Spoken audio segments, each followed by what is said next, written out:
Tell your kids, tell your wife, tell everybody. There is a reason why you can't wake up, and there is one thing that will change it for good. The only sleep hack you have ever needed. This is why you're so tired all the time. You want the TLDR? Look, there's a life-changing free calculator. It's free. I'm not associated with it. Go find that calculator and you can learn about it yourself. But why else would you be here other than wanting me to explain it to you? I'm gonna give you some tips, and these are gonna be especially beneficial for those who struggle to wake up on time or are always missing alarms. Tell me the truth right now. Leave it in the comments. How many alarms did you have to set to wake up this morning? And if it's just one or even zero, please tell us 0 or 1, and then we will shame you together. The only thing that has ever and still works is sleep cycle tracking. And I don't know about you, but I be calculating the hours I have to sleep every night anyways. You know, you land there and you're like, okay, if I go to sleep in about 40 minutes and then I actually fall asleep, and don't take me a long time to fall asleep, okay, then I have to wake up and that might be about 3.5 hours if I, And some of y'all, if you're young enough, like when I was young, I remember I would just be like, you know what, I'm just gonna stay up till tomorrow. I don't need to sleep tonight.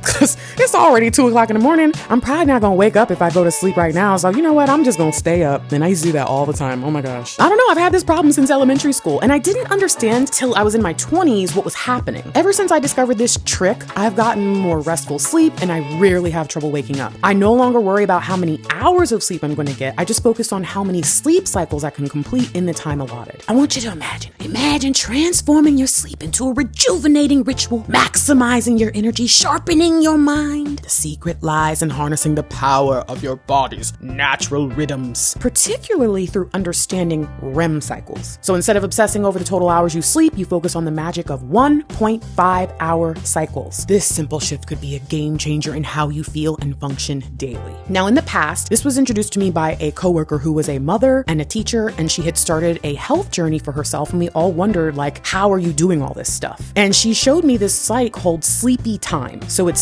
sleepyti.me is the whole website. And it still exists. It's just called Sleepopolis now. I believe it's 100% free. I think they just get paid off of like ads or something like that. So I am telling you a million times, this is not a sponsor. I still use this site because I think I might have like how do you say it? Dyscalculate? I know I have dyslexia, but I think I have dyscalculate. I think I have that. I don't trust my brain when I do simple math, even though my brain instantly says the answer. My brain then says, no, that can't be it. And then I have to sit there and do the math like 4 or 5 times, even though I had the answer that like initial instant second. Is that what dyscalculate? Is that what that is? I should probably know that. Anyways, you don't have to use the site because the math is actually pretty simple. Each complete sleep cycle lasts about 90 minutes. This encompasses all stages of sleep, including our very vital REM phase, R-E-M, REM sleep, yeah? By aligning your sleep schedule with these 1.5-hour increments, you can wake up feeling really refreshed. As an example, if you know you need to get up at 7 o'clock in the morning, you count back in 1.5-hour chunks. So from 7 to 5:30 to 4 a.m. and so on. This approach allows you to pinpoint optimal bedtime, ensuring you wake up at the end of a sleep cycle rather than interrupting deep sleep, which is what leaves you groggy and disoriented. I didn't know that the real issue was I was constantly trying to wake myself dead in the middle of a REM cycle. So of course I'm going to sleep through the alarm. So let's look at the site. All you'd have to do is tell them what time you want to go to sleep or what time you want to wake up. You can even just click, what if I go to sleep right now? So is it 10 p.m.? Well, your body will naturally be more primed for wakefulness if you set that alarm for 7 a.m. Oh, you stayed up till 1:30 a.m.? No problem at all. You might not get as many sleep cycles in, but your body will be good to wake up at 7:30 because the sleep cycle will be ending as your alarm goes off. And I think that this can be beneficial for anyone, anywhere, anytime. You can use this to set up your weekly sleep schedule, or you can use it on the fly when you've had a late night and you need to get some rest. And people who work odd hours and weird shifts can use this as well. This is something that has been a go-to tip for me since the first time I ever found out about it, and it's changed my life. I really wish I had known about this in college. Imagine you're a student, you stay up cramming until 3:22 in the morning. You're groggy, you're about to pass out, you need to set your alarm, you know you gotta leave by 10 a.m. to get to the exam on time, you need about 20 minutes to get yourself up out of bed and get ready and go. So what do? Well, there are a couple other calculations that you might have to get used to. That's kind of why I wanted to go over these examples. You always want to include the amount of time it's going to take you to get ready. So this would already knock back the time from 10 a.m. to 9:40. You also need to include the fact that it takes the average person about 15 minutes to fall asleep.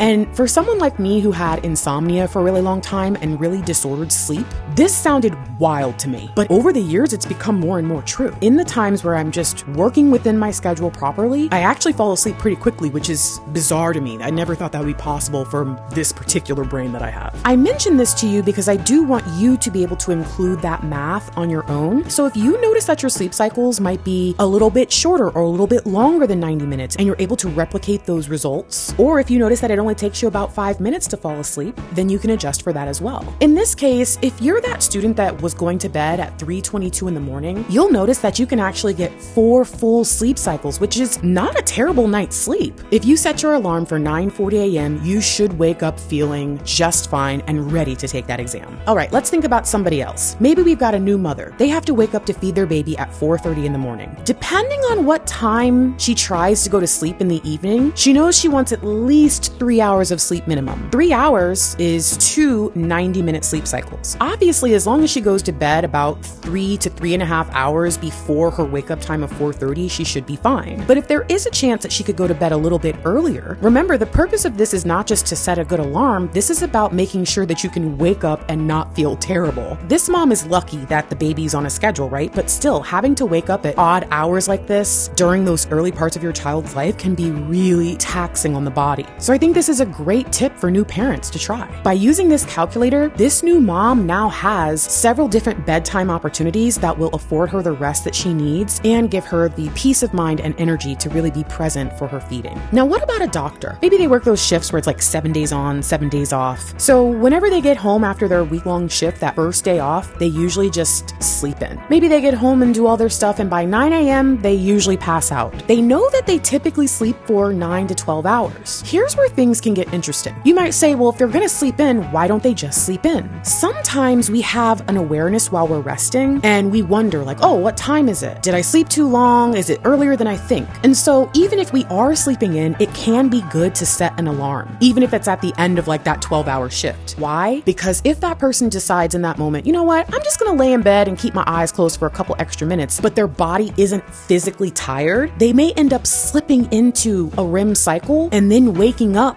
and feeling terrible even though they just slept for 12 hours. And this one is a little bit more simple. 9 hours would be 6 p.m., 12 hours would be 9 p.m. So maybe they set their alarm for 6:14 or 9:14. Maybe they pass out the moment their head hits the pillow and they can just set it for 6, set it for 7:30, set it for 9. So this isn't just beneficial to people who are trying to cram in a lot of sleep or have dysfunctional sleep schedules. This is for anyone and everyone who's trying to make sure that their sleep isn't making their life worse. I really want you to imagine this. Imagine the freedom of planning your sleep with intention. No more tossing and turning, worrying about whether you've had enough rest. Instead, you just embrace this really proactive approach to sleep. You craft a schedule that respects your body's natural rhythms. Why can't you just feel it? Feel the rhythm I don't understand. And most of you will find that this could mean the difference between feeling like a zombie and greeting the day with vitality and clarity. I used to think I wasn't a morning person. I know that having an ADHD brain means that I am more likely to fall asleep later anyways, just with the natural cycles of our society.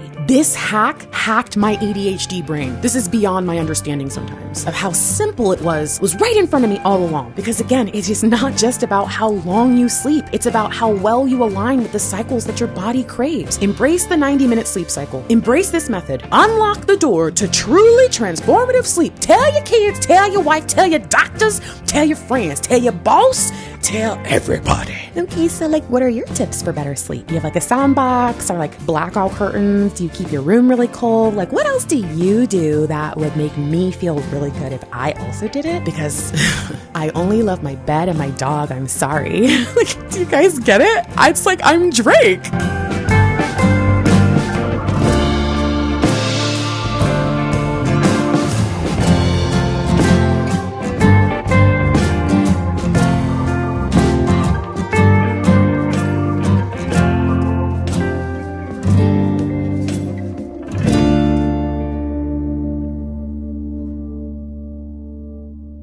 Okay, bye.